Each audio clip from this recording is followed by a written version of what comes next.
निवडणुकीत घाटकोपरमध्ये मराठी गुजराती वाद पुन्हा पेटलाय। घाटकोपरमध्ये गुजराती बहुल सोसायटीत मवियाचे उमेदवार संजय दिना पाटील यांचे पॅम्पलेट्स वाटण्यास कार्यकर्त्यांना मज्जाव केल्याचा आरोप शिवसेना ठाकरे गटाच्या कार्यकर्त्यांनी केलाय। गुजराती बहुल सोसायटीमधील लोकांकडून मराठी माणसाला बिल्डिंगमध्ये प्रचार करायला देणार नाही अशी भाषा वापरण्यात आली आहे आणि या उलट मिहिर कोटेचा यांच्या पॅम्पलेट्स या सोसायटीमध्ये वाटण्यात आले।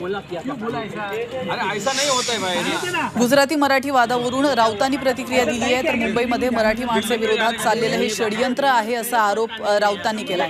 तर शिंदे फडणवीसांवर संजय राऊतांची जहरी टीका पाहायला मिळाली आहे। गुळचट शिवसेना काय करते असा सवाल करत राऊतांनी टीका केली आहे। काय करते प्रश्न?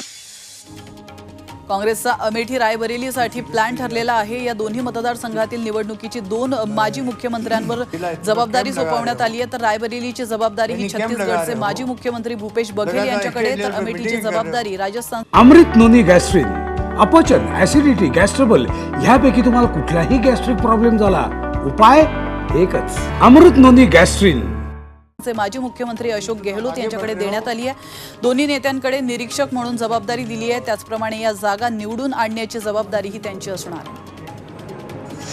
झारखंडमध्ये ईडीने मोठी कारवाई केली आहे। पीएमएलए अंतर्गत अनेक ठिकाणी या धाडी पाडण्याची सुरुवात केल्याची माहिती सूत्रांनी दिली आहे। तर ईडीने झारखंडचे मंत्री आलमगीर यांचे स्वीय सचिव संजीव लाल यांच्या नोकराच्या घरातून हा पैशांचा ढिगारा जप्त केलाय।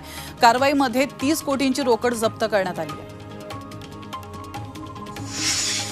आयसीएसई बोर्डाच्या 10वी-12वीचे निकाल जाहीर झाले आहेत। यावर्षी 99.47% निकाल लागलेला आहे। त्याचप्रमाणे यंदाही नेहमीप्रमाणे मुलींनीच बाजी मारली आहे। आयसीएसई बोर्डाच्या अधिकृत वेबसाईटवर विद्यार्थी आपला निकाल ऑनलाईन पाहू शकतात।